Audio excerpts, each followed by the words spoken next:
Good afternoon, I'm Terry Madden. Robert Ingersoll knew that he was one in a line of individuals who fought for freedom of thought and expression. Robert Ingersoll had his heroes, and one of those on the pedestal was the 18th century freethinker Thomas Paine. In Robert Ingersoll, A Life, Frank Smith tells us that on January 29, 1871, at the 134th anniversary of Thomas Paine's birth, Robert Ingersoll was invited to speak at the dedication of the Fairbury, Illinois Hall to Freethought.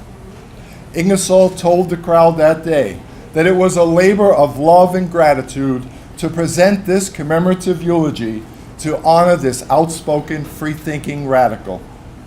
This afternoon, June 30th, 2013, I hope to honor both freethinkers, Robert Ingersoll and Thomas Paine, and radicals gathered here today, with an excerpt from Robert Ingersoll's eulogy.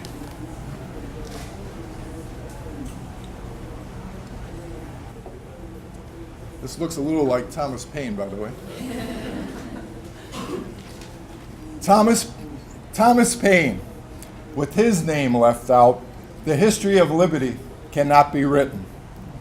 Through all the centuries gone, the mind of mankind has been beleaguered by superstition, but slowly and painfully has advanced the army of deliverance. And one of the bravest soldiers in that army was Thomas Paine. At the age of 37, Thomas Paine left England for America with the high hope of being instrumental in the establishment of a free government. In his own country, he could accomplish nothing. These two vultures, church and state, were ready to tear him to pieces and devour the heart of anyone who would deny their divine right to enslave the world. Thomas Paine gave to the world his common sense. It was the first argument for separation, the first blow for a republic, and it aroused our fathers like a trumpet's blast. It opened a new world. It filled the present with hope and the future with honor. Everywhere the people responded, and in a few months the Continental Congress declared the colonies free and independent states. A new nation was born.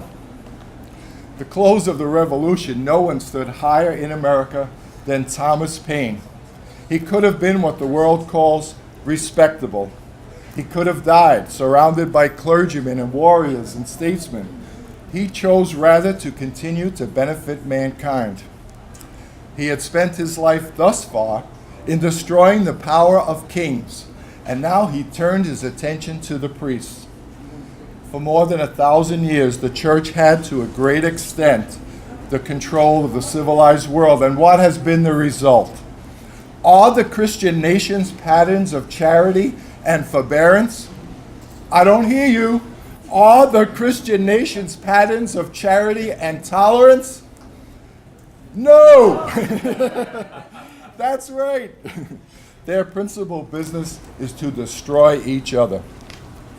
About the beginning of the 19th century, a boy by the name of Thomas Aikenhead was indicted and tried in Edinburgh, Scotland, for having denied the inspiration of the scriptures, and for having on several occasions, when cold, wished himself in hell so that he could be warm. Even though the boy recanted and begged for mercy, he was found guilty and hanged. His body was thrown in a hole at the foot of the scaffold and covered with stones. Persecutions and executions like this were common in every Christian country, and all of them were based on the belief that an intellectual conviction was a crime. There must be some other way to reform the world. We have tried creed and dogma and fable, and they have all failed. Someone had to sacrifice himself for the good of all. Thomas Paine struck the first grand blow, and the result of his investigation was to give to the world his Age of Reason. Now, progress is born of doubt and inquiry. The church never doubts. It never inquires. To doubt is heresy. To inquire is to admit that you are wrong. The church does neither. Every church pretends to have found the exact truth. But this is the end of progress. Why pursue that which you have? Why investigate when you already know? Now recall that in Thomas Paine's time, the church taught that every word in the Bible was absolutely true. But Thomas Paine believed that murder, massacre, indiscriminate slaughter had never been commanded by the deity. He regarded much of the Bible as childish, unimportant, and foolish. Down, forever down with any religion that requires upon its ignorant altar the sacrifice of the goddess reason. The age of reason put arguments in the mouths of the people. It put the church on the defensive. It enabled somebody in every village to corner the parson. It took power from the pulpit and divided it among the pews. Thomas Paine denied the authority of Bibles and creeds. That was his crime. And for this, the world shut its doors in his face. The world is better for Thomas Paine having lived. If to love your fellow man more than yourself is goodness, Thomas Paine was good.